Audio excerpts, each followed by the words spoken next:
Hello everyone, welcome back to Commerce Institute. Hope you're doing well. So in this video, we will discuss about online filing of return of tax deducted at source.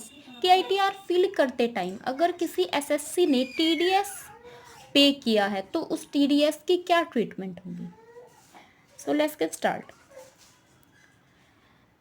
कहते हैं time limit for depositing the sum TDS at source. इसके अंदर आपके दो sections के अंदर divide किया. First क्या है आपका कि जो TDS है वो आपने खुद पे किया है. किसको? गवर्नमेंट को. और सेकंड है कि आपके बिहाफ पर किसी और ने पे किया है. तो फर्स्ट के अंदर क्या कहा गया कि जब आपने TDS पे किया उस कंडीशन में के अंदर अगर आपके पास इनकम टैक्स चालान नहीं है तो उस कंडीशन के अंदर आपको क्या करना होगा. TDS उसी दिन पे करना होगा जिस दिन आपने वो इनकम अर्न की है. एंड सेकंड कंडीशन में अगर आपके पास टैक्स चालान है देन उस कंडीशन के अंदर आप 7 डे के अंदर अंदर TDS को पे कर सकते हैं. देन नेक्स्ट सेकंड पार्ट के अंदर क्या कहा गया है कि TDS अगर किसी और पर्सन ने पे किया है तो उस कंडीशन के अंदर क्या ट्रीटमेंट होगा.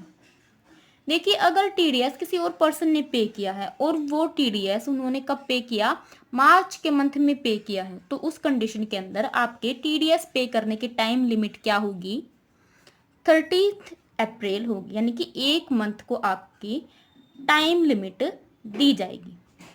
देन सेकंड कंडीशन के अंदर अगर मार्च के अलावा उन्होंने किसी और मंथ के अंदर TDS पे किया है, TDS कट किया है, तो उस कंडीशन में जिस मंथ के अंदर उन्होंने TDS कट किया है उस मंथ के एंड होने के 7 दिन के अंदर अंदर उसको TDS के इंफॉर्मेशन आपकी ITR के अंदर मेंशन करनी होगी. देन आपको कुछ एक्सेप्शंस दे रखे हैं. क्या एक्सेप्शंस है वो कि आप अगर चाहे तो क्वार्टरली अपनी TDS की अमाउंट को पे कर सकते हैं. अगर आप कुछ ऐसे इनकम अर्न करते हैं कि आप बार बार TDS की पेमेंट कर रहे हैं तो उस कंडीशन के अंदर आप क्या करेंगे, क्वार्टरली अपने TDS की पेमेंट करेंगे. देन अगर वो TDS आपकी सैलरी या फिर इंटरेस्ट इनके अलावा किसी और सोर्स से है तो आपकी TDS की टाइम लिमिट क्या होगी, 7 जुलाई क्वार्टरली. फर्स्ट क्वार्टर आपका 7 जुलाई, सेकंड 7 अक्टूबर, थर्ड 7 जनवरी एंड फोर्थ आपका 30 अप्रैल को आपका क्वार्टरली टाइम लिमिट होगा. यानी कि हर क्वार्टर के अंदर आपको 7 दिन दिए गए हैं TDS को पे करने के.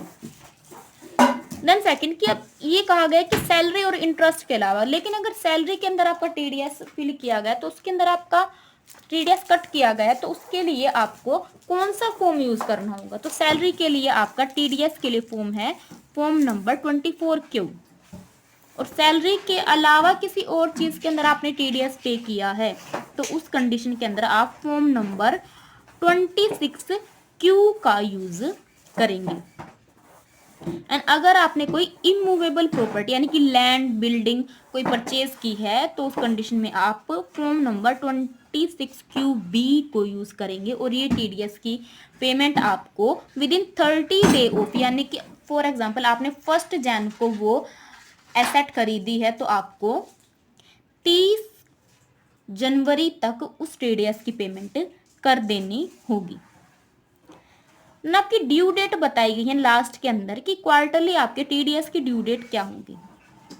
देखिए अगर आपका क्वार्टर अप्रैल टू जून यानी कि 3 महीने का आपका एक क्वार्टर होता है, अप्रैल टू जून के अंदर आपने अगर कोई इनकम अर्न की है तो आपकी ड्यू डेट क्या होगी, 31 जुलाई.